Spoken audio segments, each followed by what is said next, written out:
The third area of 7 pillars of servant leadership is communication.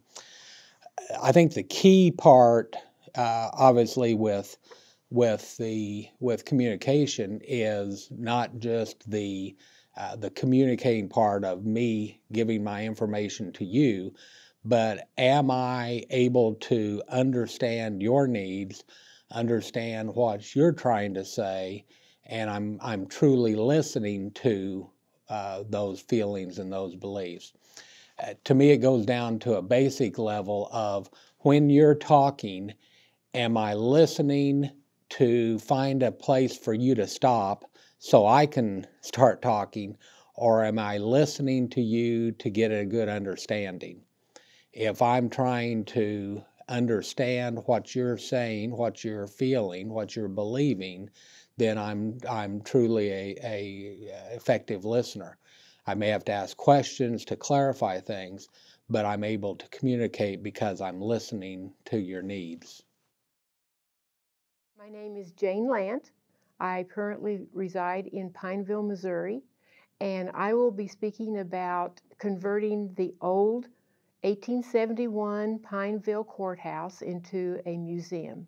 My husband was a state representative in that area, and they had a historical society meeting. I thought I was signing up to provide refreshments for that weekend.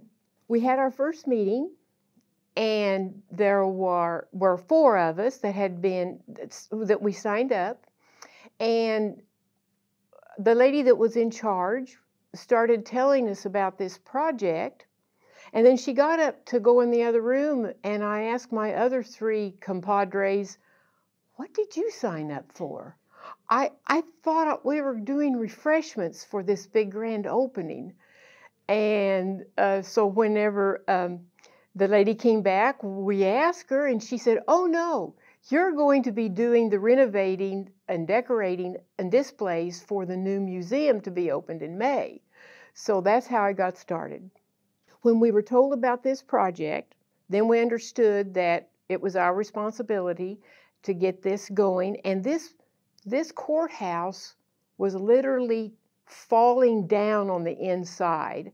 And they meaning the people that we stand on the shoulders of, those that took it before the 4 of us and started by getting it on the National Register, starting to tear the inside down and get it back into place. The idea was formulated to adopt rooms out, and then we would use that money to then conduct one room and get it finished, conduct the next room and get it finished. But what I'm getting at is, if you have the desire to do the project, you will have the desire to continue it on. You'll find a way, and you're not within yourself. You have to have a group of you and those minds all working and in the same line of passion to do it. Now, absolutely, going to a historical society meeting would be the very least thing that I would put on my bucket list. However, that's where things begin, is your participation in activities. You may be going to something that you had no idea that you were going to be a part of. One of my very favorite things that I have hanging on my wall of all my home is one little 5x7 frame that my mother-in-law cross-stitched, and it says, "I am a part of all that I have met." And that is the summation of anything that you want to do in your life. No matter what you want to do, you are influenced by everybody and every word that is said and everything that you communicate, you speak with, you attend. So you find those things quite by accident many times, like we did.